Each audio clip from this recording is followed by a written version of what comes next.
La propiedad del subsuelo y sobresuelo. Suelo. Suelo es el espacio físico sobre el terreno en el que se construyen los edificios. Subsuelo, sobresuelo. Subsuelo, lo que se encuentra debajo del suelo. Sobresuelo, lo que se encuentra encima del suelo. Subsuelo ejecutará el proyecto de estacionamientos subterráneos, financiándolo con una garantía otorgada respecto únicamente del subsuelo, que alcanzará la edificación que se desarrollen en este, para posteriormente entregarlo en usufructo a una empresa que los administre y genere un flujo. Sobresuelo ejecutará un proyecto de oficinas, comercio, viviendas, financiándolo con una garantía otorgada respecto únicamente del sobresuelo, que alcanzará a las edificaciones que se desarrollen sobre él. Desde la concepción de Osorio, el subsuelo es parte profunda del terreno, a la cual no llegan los aprovechamientos superficiales de los predios. Por otro lado, Richter y Boulanger aseguran que la propiedad es de arriba y debajo del mismo. En cambio, afirma Cabanelas que la propiedad es la parte de la corteza terrestre que se encuentra debajo de la tierra labrada de la inculta y de la edificada. Richter y Boulanger dice que la propiedad del sobresuelo es el espacio aéreo. Le provee al propietario la propiedad de la altura, conocida como la propiedad por encima del suelo. En el Código Civil del artículo 111, subsuelo y sobresuelo, en el parágrafo 1 dice que la propiedad del suelo se extiende al subsuelo y sobresuelo, prolongados desde el área limitada por el perímetro superficial hasta donde tenga interés el propietario para el ejercicio de su derecho. Parágrafo 2. Esta disposición no se aplica a las sustancias minerales, a los hidrocarburos, a los objetos arqueológicos y a otros bienes regidos por leyes especiales. Morales Guillén asegura que este tipo de propiedad es en realidad la extinción del derecho del dueño en la propiedad territorial. Extensión de la propiedad. La propiedad se extiende de forma vertical, es decir, hacia arriba y hacia abajo. Por un lado, se observa la altura, o conocida como el espacio aéreo, el cual se halla sobre el fondo o el sobresuelo. Por otra parte, la profundidad es conocida como el subsuelo o aquella superficie que se halla hacia abajo. ¿Qué es el derecho de superficie? Según autor como Rippert, el derecho de superficie consiste en la duración del derecho de superficie. En el artículo 204 del Código Civil dice que no puede durar más de 30 años y cuando es un accesorio a un contrato de arrendamiento de un terreno solo dura por el plazo de dicho arrendamiento.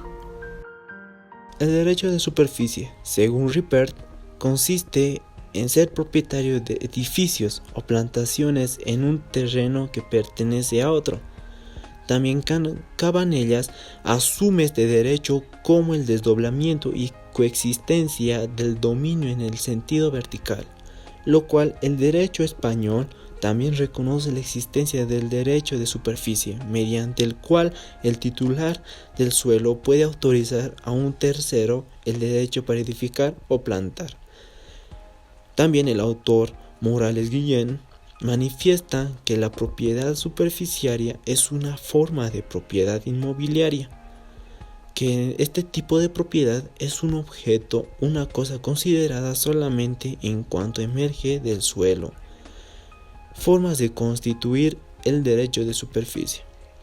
Según el artículo 203, nos da 3 formas para poder constituir. 1. Por efecto de derecho a construir. Cuando el propietario del terreno cede a otro derecho a construir sobre su terreno. 2.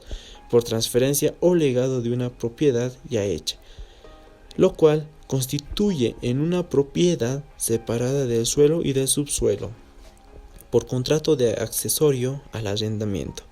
Son las mismas características del contrato de alquiler. Extinción del derecho de superficie. Según el artículo 207 del Código Civil vigente, nos da dos extinciones.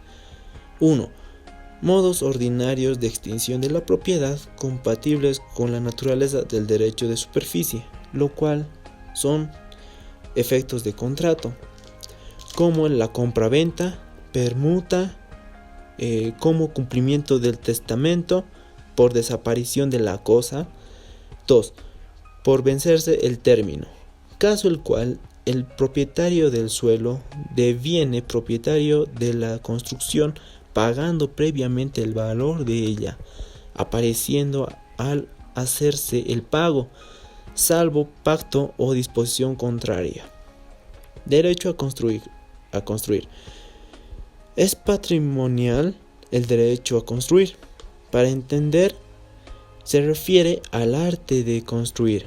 A través de la vivienda y de las obras públicas, las construcciones penetran en lo jurídico por múltiples contratos, privilegios, etc. Según el autor Messineo, el derecho a construir es un derecho inmobiliario por el cual el propietario del suelo constituye a favor de otro el derecho a edificar encima del suelo. Requisitos para el plazo de construcción. En sí, no se fijó ningún plazo en construir. Se expresa que el concesionario debe levantarla en un plazo de 5 años desde la fecha en que se abrió la sucesión o se hizo el contrato. Al vencerse ese término, se extingue el derecho a construir sin ninguna obligación para el concedente.